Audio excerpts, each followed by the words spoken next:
Hi listener, this is From Ideology to Unity, a spiritual journey where we let go of ideological doctrine and ego in favor of meaning, purpose, and unity as a whole. So I'm doing another more reading and review of the Red Book of C.G.Jung.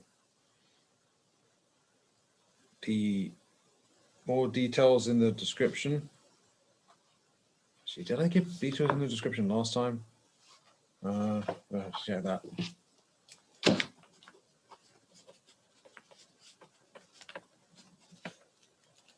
I'll make sure of that. Well, where was I? So we're beginning of chapter 3. You know, the whole episode was just like 16 pages, but there's not that many, so it should be good. Right. Quote, I advise you to put it all down as beautifully as you can in some beautifully bound book. When these things are in some precious book, you can go to the book and turn over the pages. And for you, it will be your church, your cathedral, the silent places of your spirit where you will find renewal. If someone tells you that it is morbid or neurotic that you listen to, and you will listen to them, then you will lose your soul. For in that book is your soul. C.G. Jung's advice to his client Christiana Morgan, discovered in 1920 in a 1920 diary entry. Shamdazani, 2012, page 121.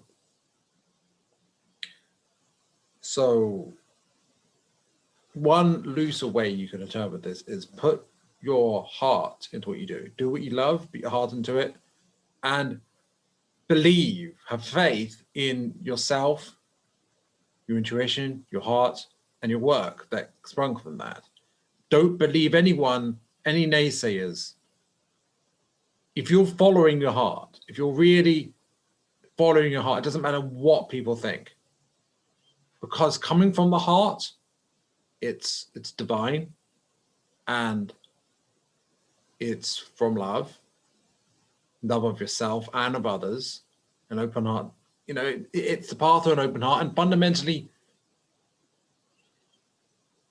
I think you can't really go wrong with it.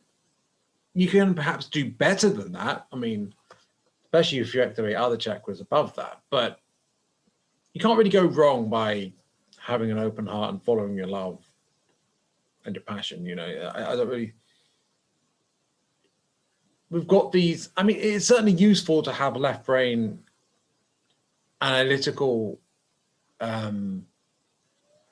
sort of considerations, but if it's fundamentally you believe, if it's coming from your heart, how could your heart be wrong? That would mean that who you are fundamentally at your core, at your divine soul level, would be wrong. Why would that be the case? If it really resonates with you as like your passion project, just do it and believe in it, no matter what anyone else says or says about you. Another thing to consider is if it does bother you, if it hurts, if there's a pang of some kind of suffering or psychological pain or something when you get naysayers, critics, people attacking your character or what have you, look within at why that is. It's all very well for people who aren't bothered by such things to say, well, don't care what other people think. And I agree with that idea. And you may well agree with that idea, but find it hard to actually follow through with that. But if you find what that emotion is, truly seek to identify what the emotion is. Because I thought, like, when I was being criticized or dismissed or what have you, that what I felt was anger. And I did feel anger, but it wasn't at the root of it. In fact, that was a way to kind of escape from the emotion. The emotion was shame. And in the West, we're highly conditioned towards shame. So I'm not going to put everything on one thing and say, just don't be shamed and it's good. That would be I forgot the word, but when you put on everything on one thing to explain everything as a one thing, often that's an oversimplification, but it's definitely something to keep in mind. And if not that, it might be some sort of self-contempt or something, you know, it just self-reflect on it, you know. For emotional baggage is, we bear the burden more than anyone else. And if we can lighten the load, it's like that. If anyone's a fan of anime, there's a scene in Naruto where this character called Rock Lee has got these leg weights on. Or if you can conceive of leg weights, if you don't know what that is, that show is just imagine someone having really heavy leg weights on, right? And they suddenly take them off and suddenly they're way faster. It just taking off the restraint levels, right? The way I see it, like, you do a lot better. And fundamentally, we're all living with these weights on, all this extra luggage, and we don't need that, especially if we're heading up to the stratosphere. If we're trying to ascend, I mean, why would you want extra weight? Like, if you're a bird and if you've got weights on you, like, it'll be harder to fly, won't it? Cut loose the weights, it's way easier to fly. Anyway, Liber Novus contains many journeys that lead us to various characters, confrontations, and lessons. The metaphor of the journey can be found in many tales in literature, dreams, daydreams, mythology, and alchemy. The Longissima Via described the magnum opus of the alchemist philosophers. The metaphor of the journey can be found in well-known literary works. In Homer's The Odyssey, Ulysses travels on a nostalgic journey to his home Ithaca. Ulysses? Well, that seems to be mixing two stories together there. I know the Ulysses is a story based on the Odyssey, but whatever. The idea of the endless journey permeates the entire process of the hero's development. The archetype of the journey can also be found in a range of contemporary works. The characters created by the Brazilian author Guimarães Rosa are constructed along journeys through a bleak Gerais wilderness in the Grande Sertão, Viradas, The Devil to Pay in the Backlands, 1963. The structure, organization, and content of the Liber Novus have led some readers to compare it to other culturally significant works, from Goethe's Faust to St. Augustine's Confessions, St. Dante's Alighieri's Divine Comedy, Nietzsche's Thus Spoke Zarathustra.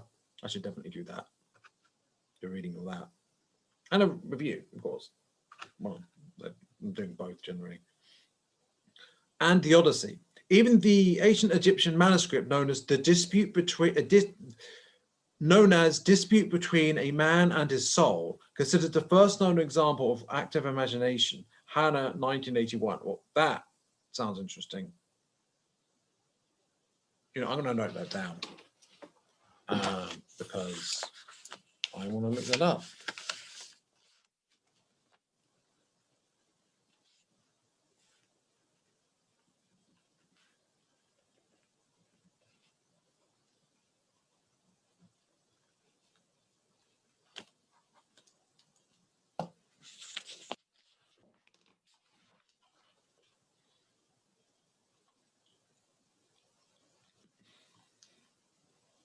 Speaking of which, I should maybe consider doing a reading on Crime and Punishment at some point. I think that's the book I'm thinking of. Anyway.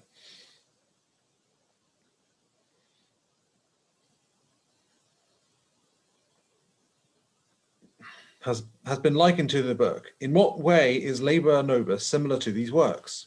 The confessional, intimate, and extremely personal character of Liber Novus is comparable to Confessions, which was inspired by St. Augustine's change from a mundane pagan lifestyle to the reflective life. The Red Book also represents an important time of transition in Jung's life, his midlife crisis. The Divine Comedy also starts in the middle of the day, with an allegory in which the middle of the journey of life is seen as time for reflection. Allegory 1980. This can be seen to mean the importance of transition in the middle of our lives. The author of the book, Dante Alighieri, also has a guide, the classical writer Virgil, and writes with him in his symbolic descent into the world of the dead, full of confrontations. Unlike Dante, who was guided on his journey by Virgil to hell and purgatory, and Beatrice to paradise, Jung has multiple guides, the main one being the magician Philemon. Actually, I now think about it, I feel like I've got at least 2 guides in recent years.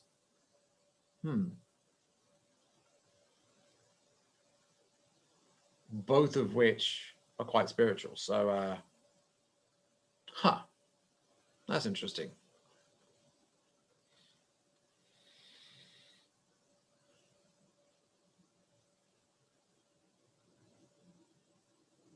Unlike Dante, who was guided on his journey by Virgil to hell and purgatory, and Beatrice to paradise, Jung has multiple guides, the main one being the magician Philemon. Dante's The Divine Comedy also uses the old and significant mythological theme of the initiation found in both ancient Greece and the mystery religions known as katabasis, the descent into the world of the dead, leading to the subsequent renovation. Dante descends in order to transform himself again and gain understanding. In this is a descent that marks the beginning of the learning process of the novice. The descent is another of the fundamental themes contained in the Red Book. It appears quite clearly in Descent into Hell in the future. The 5th chapter of Liber Primus, however, the whole of the Red Book can be considered a sort of process of descent leading to renovation. Nietzsche's Zarathustra was a significant influence for Jung, who read it not long before he started writing the Red Book. Zarathustra speaks through Nietzsche in an impressive prophetic tone. This fatal identification of the author with the protagonist is clear from the start with its repeated epilogue, "Thus spoke Zarathustra." Where is Nietzsche and where is Zarathustra? In Jung's book, however, we find a constant dialectic between the author and his characters. There is a constant process of confrontation, the ethical position of his consciousness, of his conscious ego, that subsequently takes a stand when faced with the content of the unconscious, which is personified by various characters in the book. There is no sign of the aforementioned dangerous identification. You know,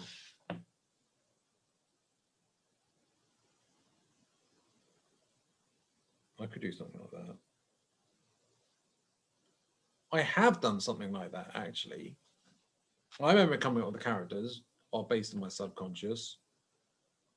They were very simplistic because they were archetypal, I suppose. I'd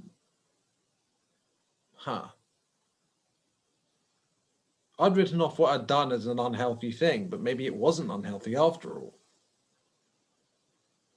Oh, but I'd identified with them in a sense. I'd identified them as my part of my subconscious. Whereas they may well have been related to the collective unconscious. And if you identify as something in the collective unconscious, that could become possession. So,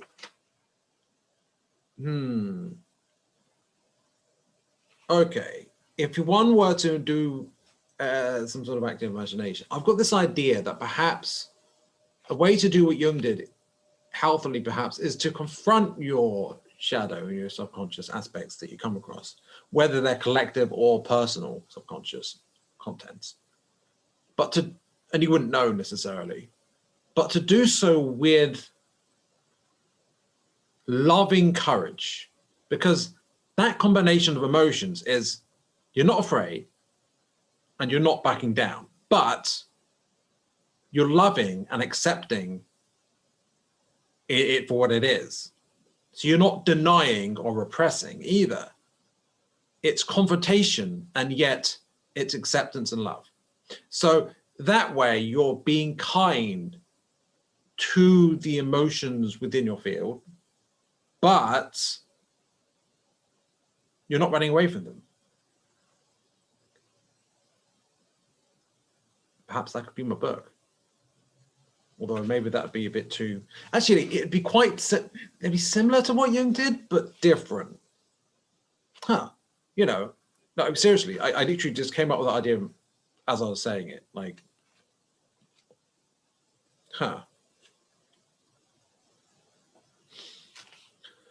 Anyway, where was I?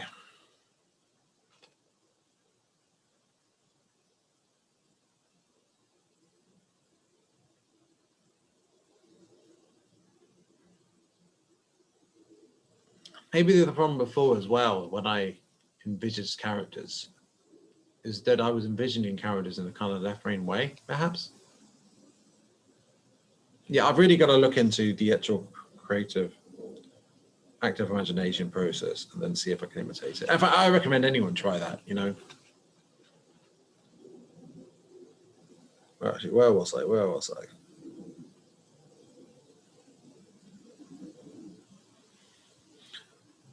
The books cited above represent processes of psychological transformation and different ways of confronting the unconscious. In the ancient Egyptian manuscript, the author engages in a dialogue with his Ba, soul, when he is feeling depressed, harboring suicidal fantasies, and is tired of the world. His Ba represents him with a way out. Similarly, Jung's soul is a constant guide during his existential crisis, pointing out new ways forward through their dialogue. It even comforts him when he feels weighed down with problems, telling him in a consolatory tone, the uncertain way is the good way. Here we see an important characteristic of ancient man that was common to polytheistic pagan cultures, the ability to intensely personify emotions, enter into dialogue with these personified with feelings, and get guidance for their daily lives using these images from their belief system. Modern culture has disassociated itself from this intimacy with natural images that are typical of paganism, a fact considered by many to be an advantage and an example of how our consciousness has developed. This may indeed be an advantage, but it is also a disadvantage, as it represents our disassociation from our basic instinctive roots.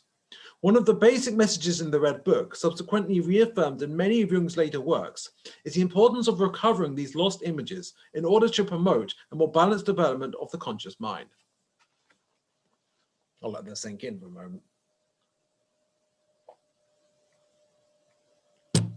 So,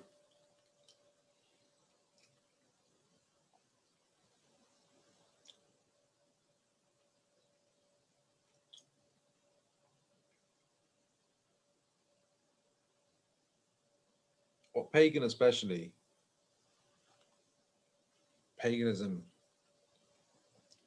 shamanism, these sort of religions, these polytheistic religions, what they enabled was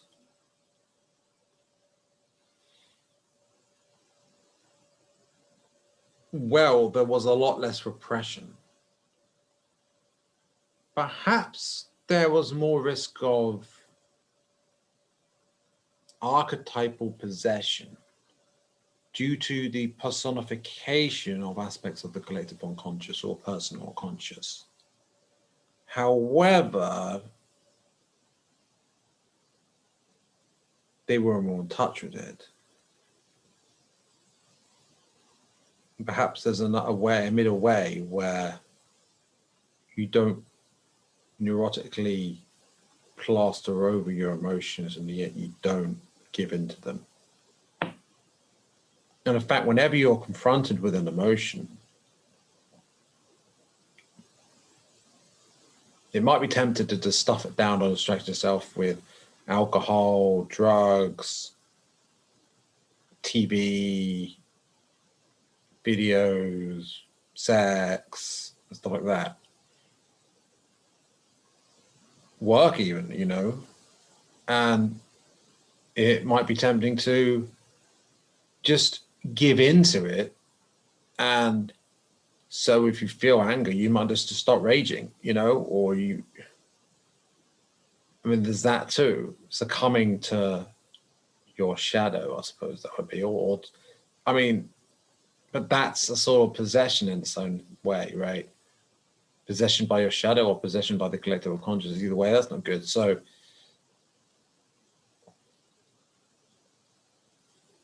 to truly be conscious, you've got to identify what you're feeling. That's know yourself. Accept what you're feeling. Accept yourself. Love yourself for it. That would be forgive yourself. I'm putting it in. I'm phrasing this in a way based on how Carlo Ruckert put it, but in terms of the conditions for loving yourself. If you can understand what you're feeling, accept what you're feeling, observe it, accept it,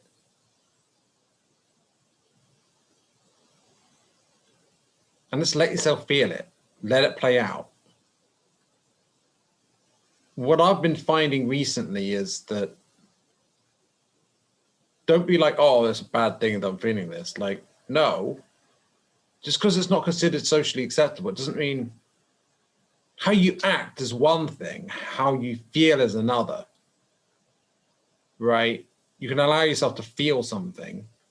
If you need to feel it alone, you can feel it alone, but you need to process it. Now, I know what it's like certainly to not process it, to distract myself from it, to run away from it. I've done that many a time. Like, I kind of know on some level what to do by having done what one is not to do many times. But basically,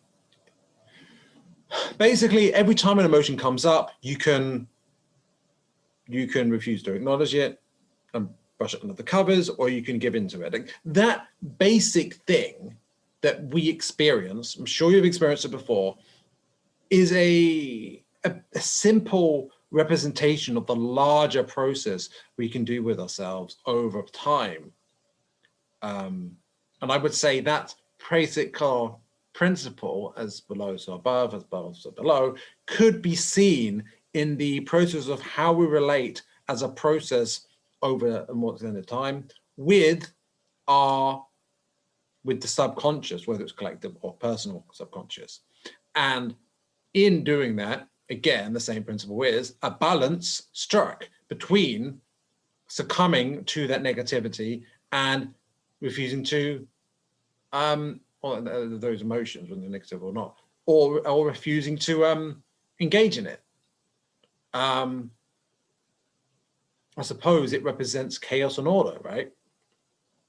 Perhaps you get these synchronistic parallels. I'm not sure if that's synchronicity or not, but you get these parallels between things and these patterns that seem to be beyond. They make up an underlying order that's beyond 3 dimensions of space and beyond even 4 dimensions of space and time.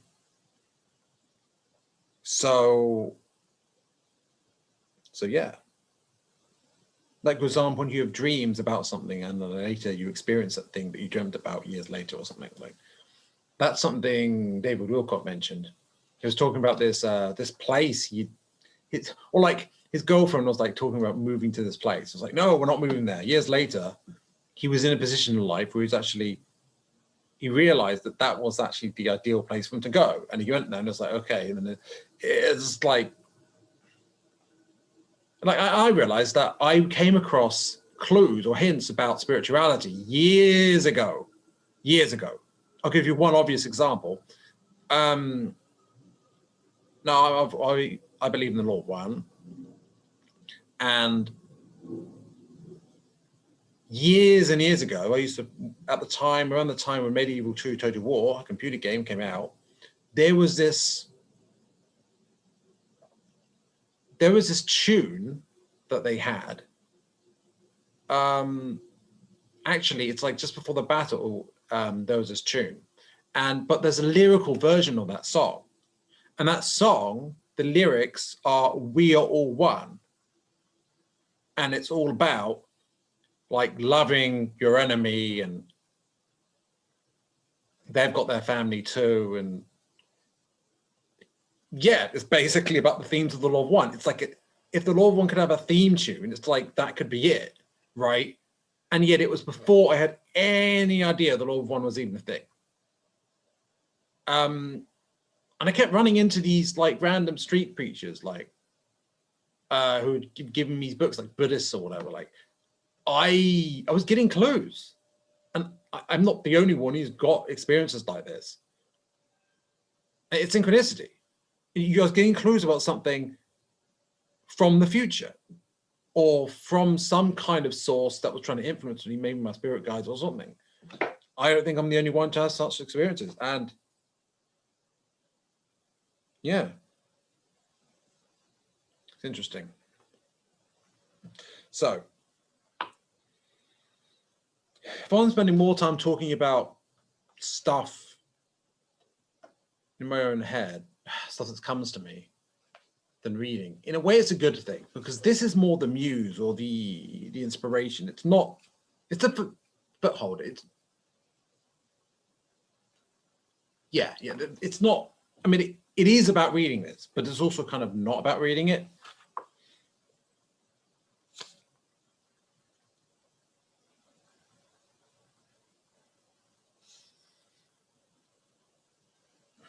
It is clear that the personification of emotion and the ability to interrelate with created characters is not exactly the same as cult of divinity within the polytheistic religion of a tribal society. Yeah, I mean, I pointed out the differences as well.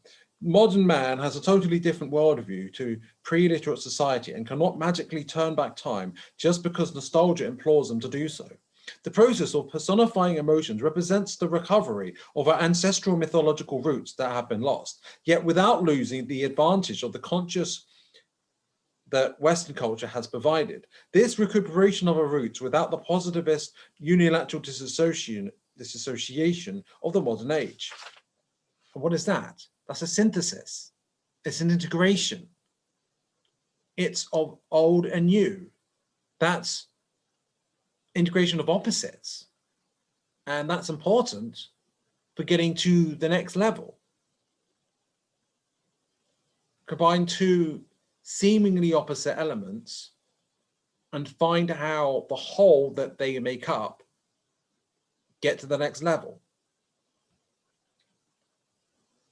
It's interesting because that actually reminds me of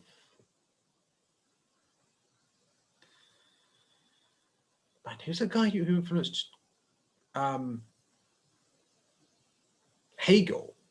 Now, for a long time, I considered Hegel like this terrible philosopher, and blamed him for Marx, and I was very anti-Marx. But now, and now I'm going to this idea of the thesis and the antithesis, and we combine it together to get a synthesis, and then it's like, then there's a new change to society, and it's like, and it goes through these cycles based on that.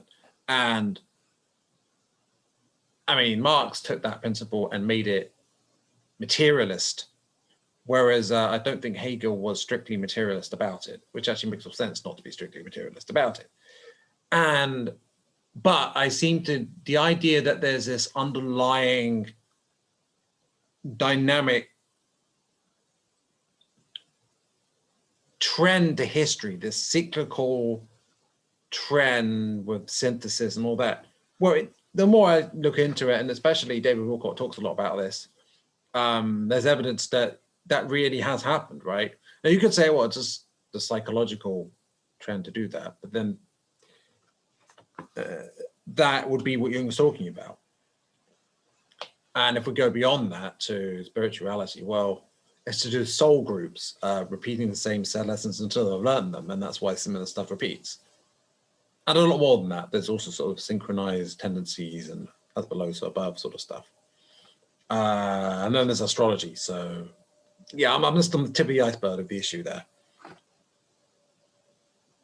So it just seems that there's something to what Hegel was talking about.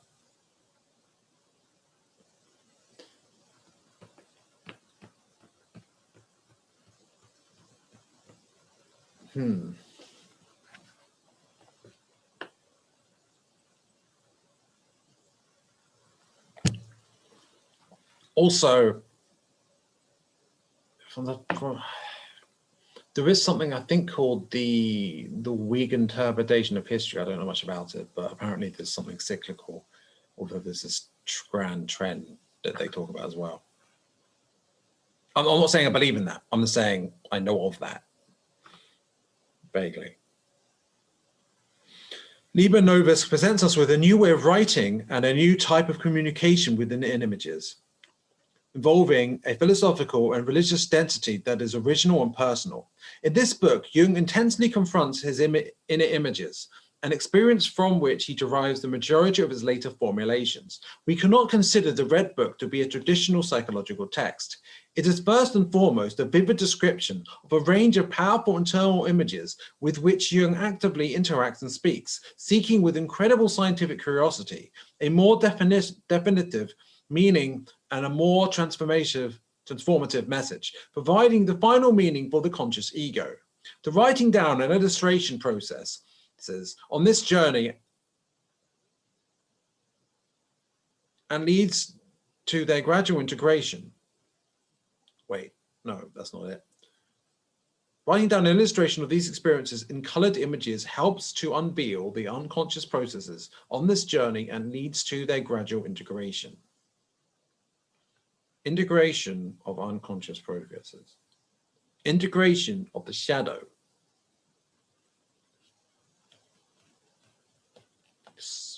Wait, what's it called? Individuation. So this is a key process to follow. I mean, integrating one's shadow is something I've been interested in for a while, but I haven't actually followed that formal process of active imagination. I don't know why I haven't followed through with that, given that it's the means to do it. I mean, you can do it gradually without that process, I imagine, but maybe there's a fast track if you actually follow this particular method. Something to keep in mind, look up active imagination, try it out. That's what I recommend.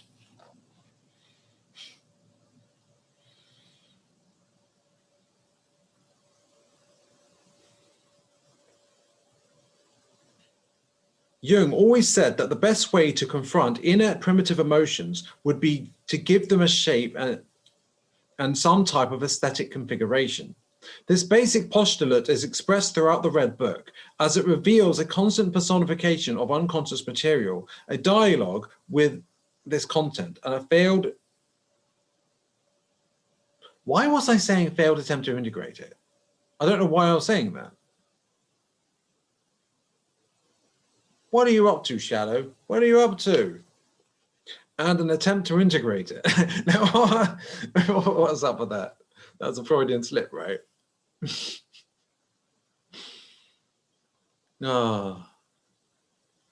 Okay. So, aesthetic configuration. I mean, he did draw a lot of images. He had a lot of images in the book, right? So that's a key aspect of it. Images. Aesthetic in some way. That could be just mentally picturing it, perhaps drawing it or something might help. Drawing mandalas or something. The medieval appearance of Liber Novus. The originality of the Liber Novus led Wolfgang Giedrich to comment that it isn't really a book, 2008, with its extremely original layout on parchment and medieval illustrations in the illuminated manuscript style. Nothing of its kind can be found within contemporary literature. Jung decided to lend a medieval style format to his text. The front page, the right-hand page of an open book, is called the manuscript rectum. I thought I'd misread that. The page on the left is known as the versum, carefully known in... Wow, I keep misreading. Carefully writing in Gothic letters, Jung gave special characteristics to the words as they were small illustrations. He decorated the first letter at the beginning of each chapter with intricate designs in some way that can be seen in medieval manuscripts. The illustrations were done using tempera, which is how medieval altars were decorated with the advent of oil and canvas. The pigments were mixed with water, egg white, and egg yolk, lending the illustrations their extraordinary mystical glow. At certain points along the text, it is clear that Jung feels as if a mere verbal narrative is not sufficient for him to express his profound subjective experiences. For this, he uses illustrations full of symbolic meaning. I believe that the strong medieval tones found in Liber Novus are extremely significant. On many occasions throughout his autobiography, Jung talks about the importance of certain values in the Middle Ages, his identification with medieval spirituality, and, in particular, alchemy. In a text written in 1928, The Spiritual Problem of Modern Man, Jung, 1970, it says, he states rather significantly, modern man has lost all metaphysical certainties. Modern man has lost all the metaphysical certainties of his medieval brother and set up in their place the ideals of material security, general welfare, and humanitarianism. Page 81. It is as though the metaphysical references of the Middle Ages were fundamental for the organization of Western man's collective consciousness.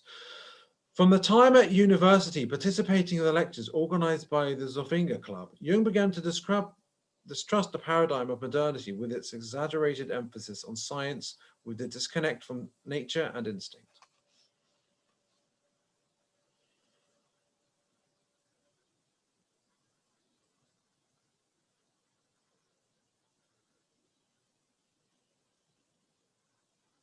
Okay.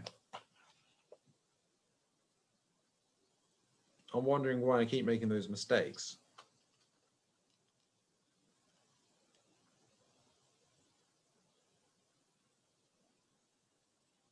I just did a mini-minute meditation. We'll see if it makes a difference.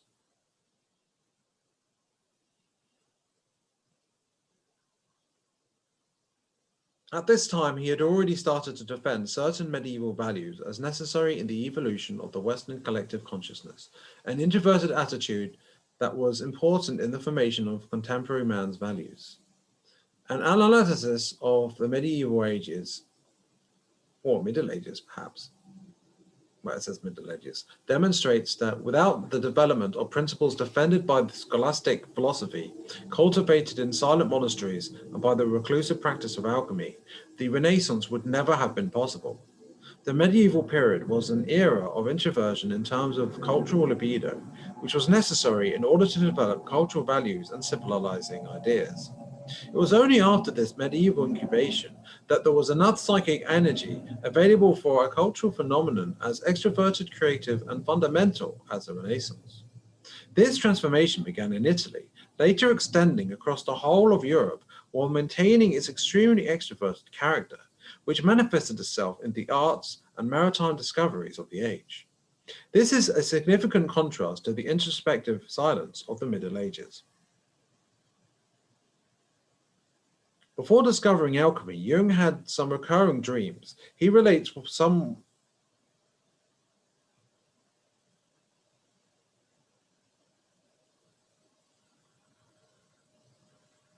Before discovering alchemy, Jung had some recurring dreams. He relates one of the most significant of these in Memories, Dreams, Reflections, 1963, in which he discovers a wing in his house that he has never seen before, with a library containing a collection of medieval incunabula and 16th century prints, 194. Jung concluded that this medieval library represented a part of his personality that had been previously unknown to him. This dream represented Jung's discovery of medieval alchemy that would take place a few years later.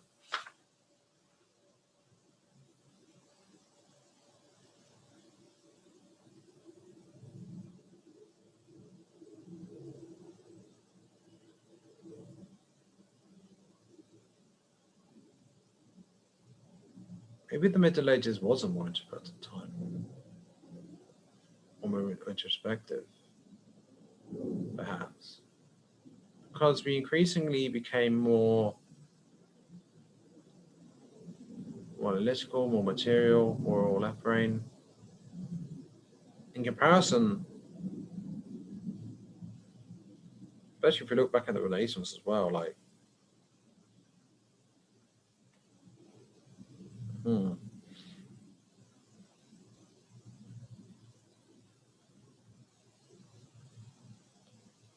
this dream he had when he was engaged in exploration of these medieval ideas,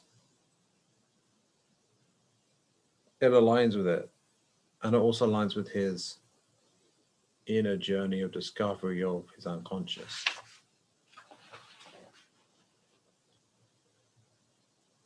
Perhaps that frenetic rate was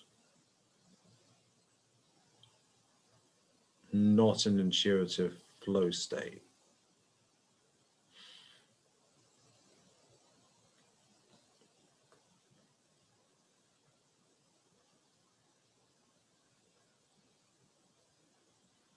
This dream represented Jung's discovery of medieval alchemy that would take place a few years later. Oh, link to the future, huh? In addition to his studies of alchemy, references to medieval ages appear at various points of Jung's work. For example, in the first chapter of Psychological Types, 1970, he conducts a deep analysis of the opposites described in antiquity, from the church fathers of the 1st century, Tertullian, the thinking type, and opposing Origen, the feeling type, to Zwinglio and Luther. He performs comprehensive study of scholastic philosophy with its great opposites of nominalism and realism. Nominalism defends that universals do not exist, these being just flatus vocis, an empty sound. If everything was seen as an empty sound, there is an Asian Buddhism, this idea of emptiness being in everything, but I'm not sure if that's what was meant. And realism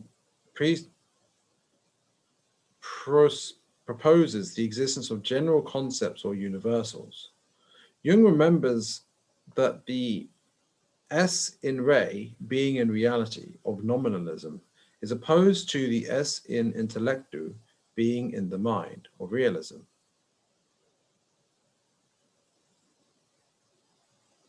But there is no middle term.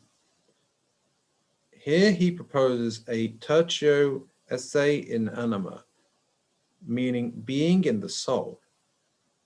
Psychology, the science that would much later emerge from philosophy, is the only way that this esse in anima and this inflexible permanence in psychological phenomena can be accounted for in reality. The fundamental question defended in analytical psychology of the reality of the soul had its basis in Jung's concern with the medieval mentality. What springs to mind is the idea of the self. Because I don't know if literally Jung was defending the existence of the soul. I don't think that's what it's saying. But perhaps a balance between nominalism and realism, between just looking on what's in material reality without concepts, general concepts or universals, and just looking at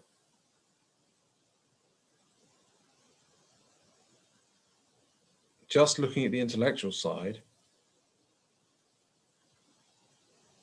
In fact, just being in the mind, being too much in the mind might itself be a problem.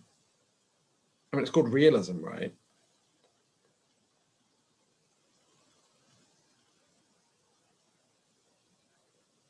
It seems that they're not neither of the full picture. But the psyche as a whole wouldn't just be one or the other, right? Unless you've got a very exclusive idea of what the psyche is.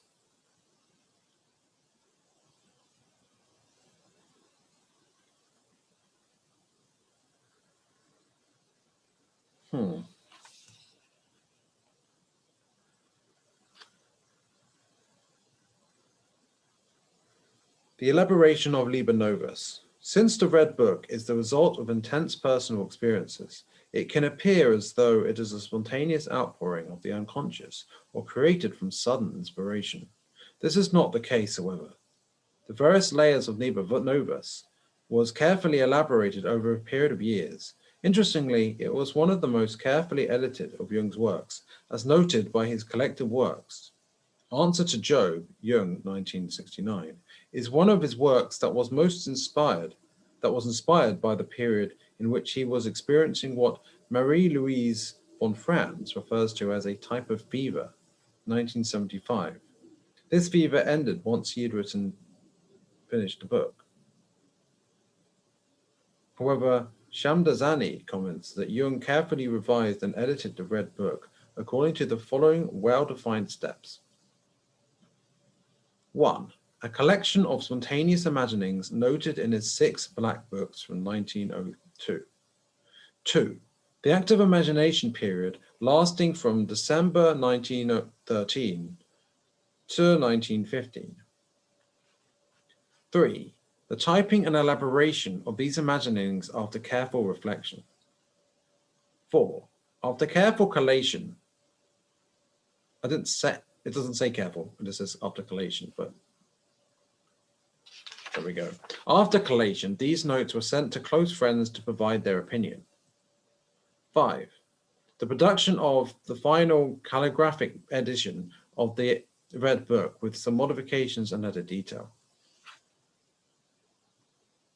I like that method because it makes the most of creative, intuitive flow, but it also makes the most of analytical mental categorization and the theoretical side as well. So it's got a balance of left brain, right brain, and using the whole of one's mind rather than a limited approach.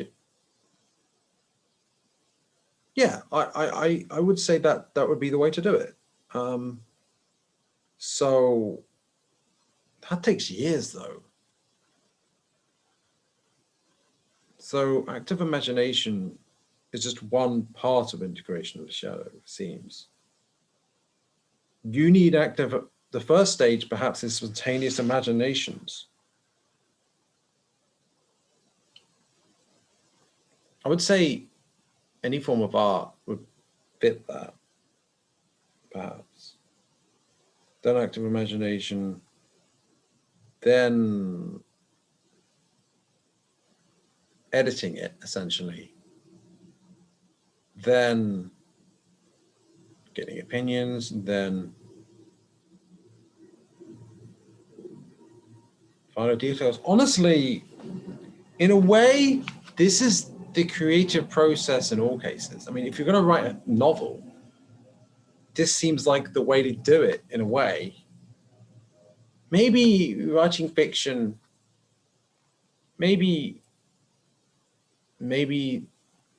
it's the same thing. Maybe you could say in an even looser sense that art is overall in a loose sense like the same thing as this. But if someone's a painter, well, they spontaneously imagine and paint things, then they actively imagine. This is one way to do it, and then they might activate imagine aspects of the subconscious and then paint based on that. And then they might carefully, analytically elaborate the imaginings after reflection and paint differently based on that. Then they might get opinions of their art from other people, and then make some final touches based on that. And then this would involve a whole bunch of art pieces over time, though. I think it's highly important that there were other people involved, sharing their opinions and exchanging their impressions with Jung. Shamdazani draws attention to the fact that many of the fantasies begin with the explanation gentleman, which he believes is a clear indication that these experiences were to be shared with other people. This healthy creative extroversion I see as a counterpart to his reflective introversion. His concern for other people's opinion is significant, and he also emphasizes that Liber Novus was meant to be published, perhaps for the benefit of all those who are genuinely interested in gaining a better understanding of the essence of Jung's experiences and how his fascinating body of work was conceived. On the contrary, the Black Books were written with a more personal style, and Jung uses them to intimately and directly organize his subjective experiences. The difference in style between the Red Book and the Black Books is more evident when the two levels of the Red Book are studied in more detail. Also, I do want to point out that what I'm experimenting with here is a more careful form of reading, because when I do the more rapid fire reading, I'm always to trip over myself. And it feels like maybe my heart's not quite so in it in the same way. Whereas when I read slowly and make sure I focus on one word at a time, it's more flow that way. Hopefully you enjoy it the slower way more. It allows me more time to actually think as I go as well, I suppose. Or reflect as I go, or something. As I go. It seems that the Black and Red Books definitely had different functions.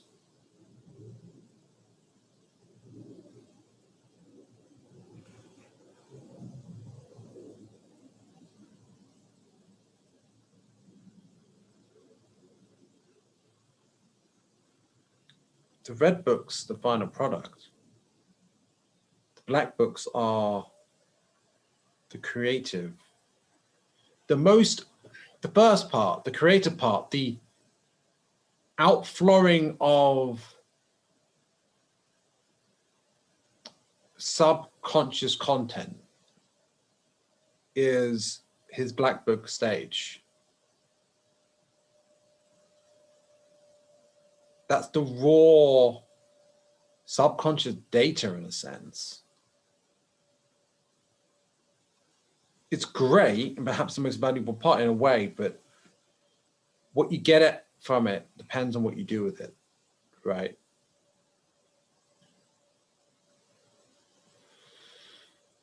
The Red Book has the two levels of the book.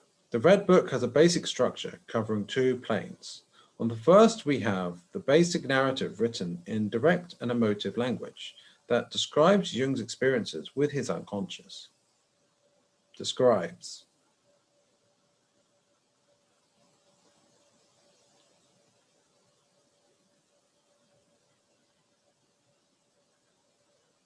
Spontaneous images and symbolic configurations with a high emotional intensity emerge in a whirlwind of strange, unexpected impressions. So let your emotions flow out onto the page. It's like channeling your subconscious. It reminds me of channeling like a being, but that being just happens to be your own subconscious. Is that possession? It seems to be a process which is controlled in some sense within the framing of the book, or what was being written down, or whatever medium you're getting it down onto the page. Like some people, I've heard about this, some people, there's an artist I heard about, I saw the guy's art as well, like basically he took LSD and painted, and he didn't know what he was painting while he was painting it. But afterwards he was like, there's all these metaphorical themes in it and stuff like that. And I think Uber Boyo did a video on it when he interviewed the guy. That's a YouTuber. So yeah, I mean, it doesn't have to be in written form, but yeah, it's sort of channeling on the subconscious contents. Subconscious contents. One subconscious contents implies the personal subconscious, but all I'm really referring to here is the fact that it's there within your field. It doesn't mean it's yours, because it could be from the collective unconscious.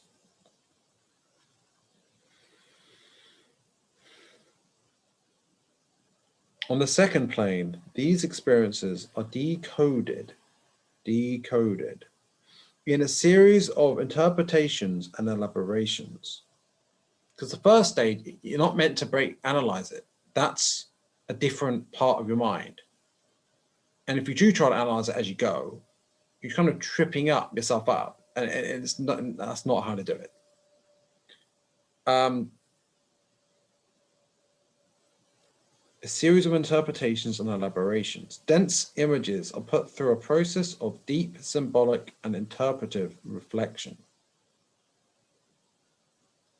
Here the language is more detailed and psychological, as the rational interpretation of the conscious mind seeks some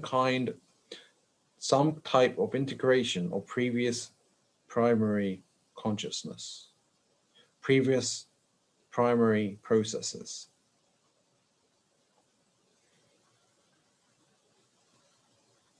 So editing, I suppose you could sum that up as.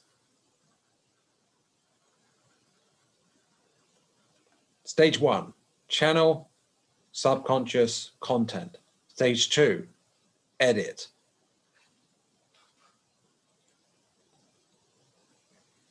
Here we see, in the form of dialectic, the mental dynamic that Jung refers to as the two types of thinking in symbols of transformation, which may well relate to the right brain or left brain.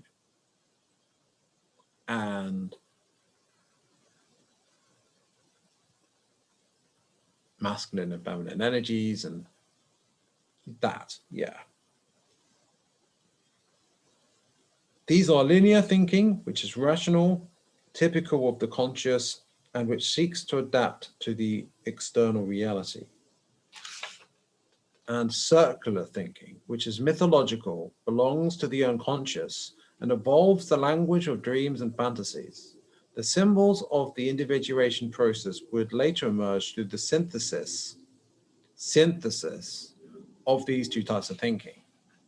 So, I mean, it's a different way of saying what I was saying, I suppose. I wouldn't put it that way, but I don't really disagree with it either. And yeah, the integration of opposites, or combination, what's the word? Something of opposites. Well, anyway, that's the way, being holistic. An holistic approach does seem to be a more fruitful one. And that's where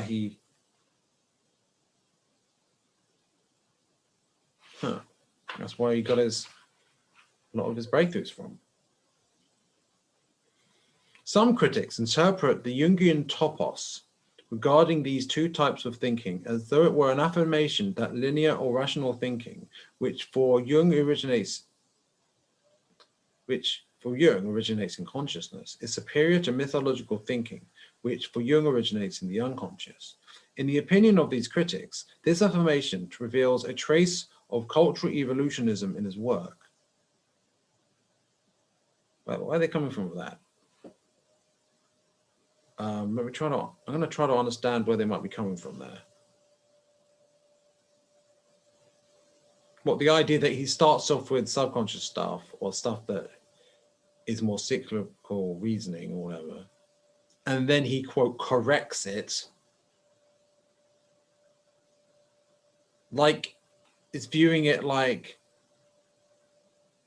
reason is taming irrationality, and his process proves that reason triumphs in the end.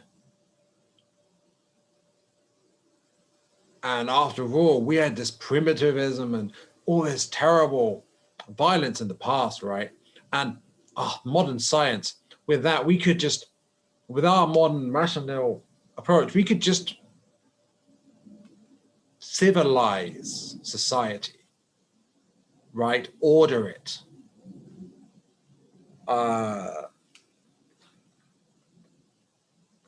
Yeah. I feel that that criticism reveals its own flaws.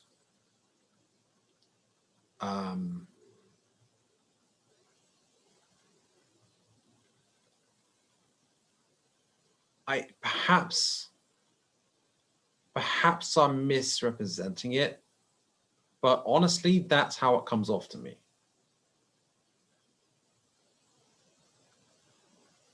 And perhaps they would express it in such a way. I mean, I used to, okay, when I was really young, I was very creative, and I've always been creative on some degree, but there was a period when I identified with logic and reason in a left brain kind of way, in a highly my analytical side, in such a way that my attitude was that reason and logic was what had to triumph over the illogical, the irrational.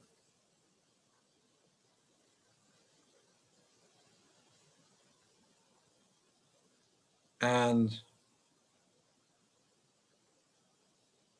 my thinking was that, logic could triumph. And if everyone were just more logical and didn't let the irrationality of how they felt get in the way, I felt that people were making non sequiturs and making ad hominem attacks on people. And I felt that that was illogical. And I felt that I was a logical thinking personality type. And that's why I wasn't making those mistakes so much. Those irrational feeling lefties. It's so arrogant, right? I won't say it's completely wrong, because I don't think anything's completely wrong. But certainly it's a very convenient perspective, right? And I feel that it typified, I suppose, the overly analytical, overly left brain, perhaps masculine way of thinking. Ultimately, I think that's what the elites want us to be like that. They want us to not be properly confronting our emotions, not respecting the emotional side of things.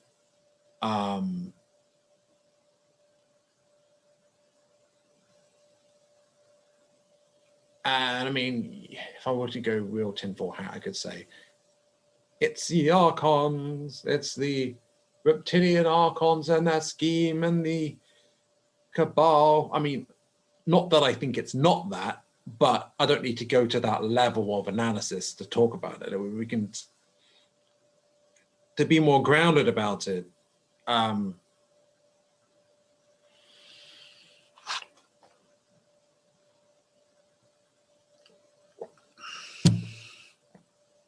It's just not balanced, right? I mean, if there's no attempt to have any kind of reason and just pure, just how you feel, and completely succumbing to how you feel every moment, And if you were to not like, if you didn't get, if you encountered something and you felt negative, and then you immediately just succumb to that negative feeling and be like, in a way, spiritual bypassing is a bit like that. Like, if you come across like a negative emotion and you're like, ooh, no, I don't like that. And then you just run away from it or don't confront it. It's still there. The emotion is still there. But then if the other hand, that's not confronting it. If you just one hand is giving into emotion and just letting it take over you, like you're feeling anger and you're just like, you don't hold back, you just like,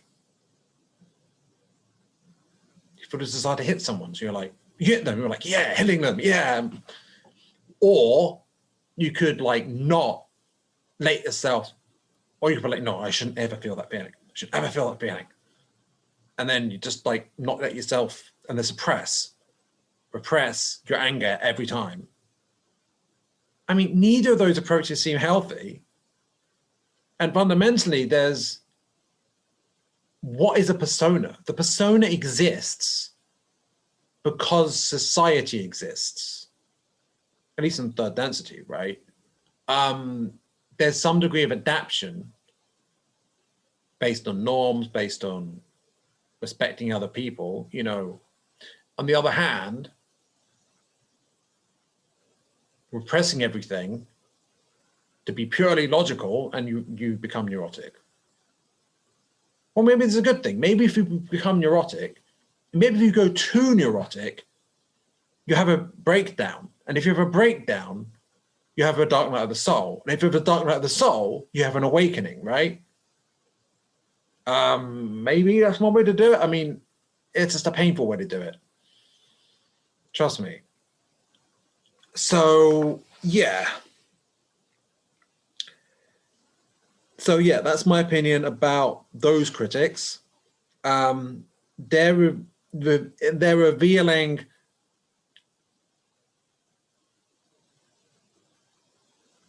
a perspective that's unbalanced in favor of the left brain sort of mindset. Others believe that Jung's proposal that their thinking can be divided into two types is inadequate, as myths also originate that the conscious and as myths also originate from the conscious and are present in metaphors and parables.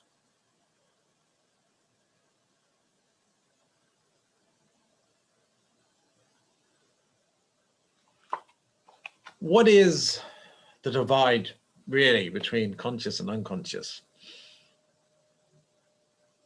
Is there such a clear dividing line?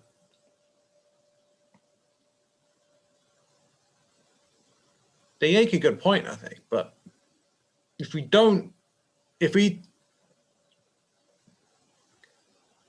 take away the dualism between conscious and unconscious, what do we have? Now, you could say, okay, why don't you split it into four? There's fully like highly conscious, moderately unconscious, and highly unconscious, I suppose.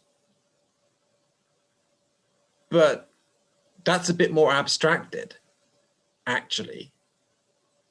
That more complicates it more, that abstracts it more, and we don't know that those actual dividing lines actually exist.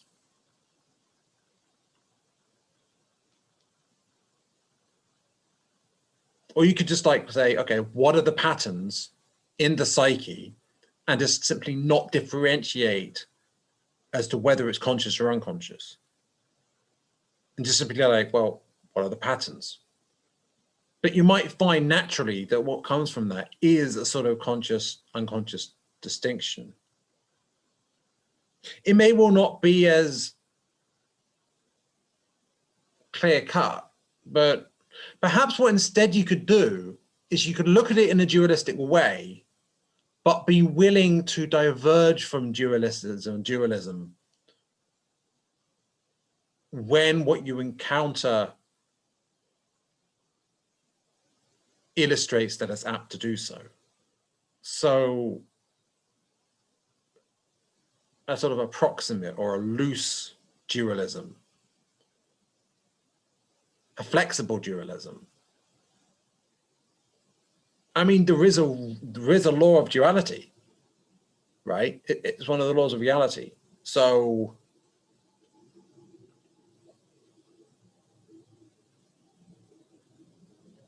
well, that's what I think of that.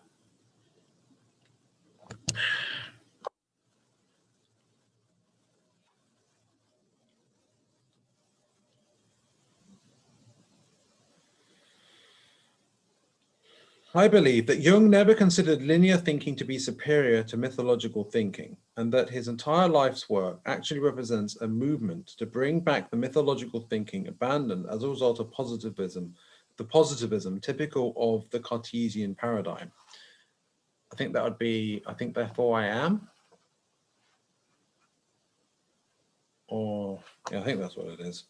Jung uses symbols throughout his work in order to re-establish this type of thinking. In terms of the presence of mythological thinking in the conscious, it is worth remembering that the parables, para alongside, balos, throwing, casting, and metaphors, meta, beyond, and phorein, to lead, are methods of generating a reaction from listeners through use of a consciously articulated symbol.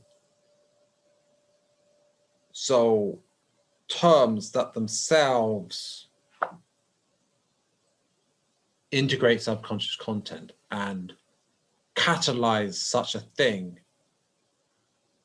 in the minds of those who read it. That's interesting. I mean, if words are power, I mean, perhaps such a process, if it were done with languages which have more in common with the true frequencies of reality, as in more in common with light language, such as Sanskrit or Native American, which incidentally, I honestly think sound more a bit like light language when I've heard it. If this were done with that, then of integrating opposites,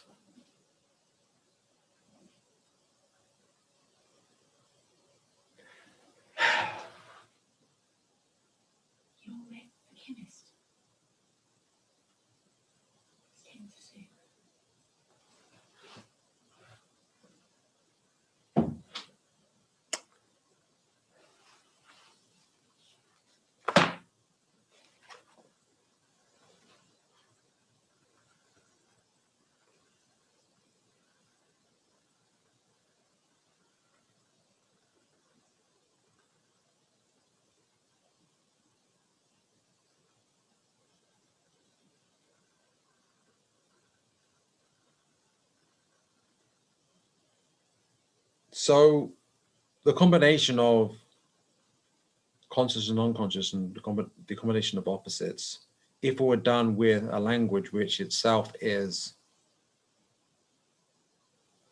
in tune with those frequencies, may be more effective and have effects on the psyche, even spiritual effects. That's an interesting point. However, I actually have to go. So, bye for now, and see you in the next one.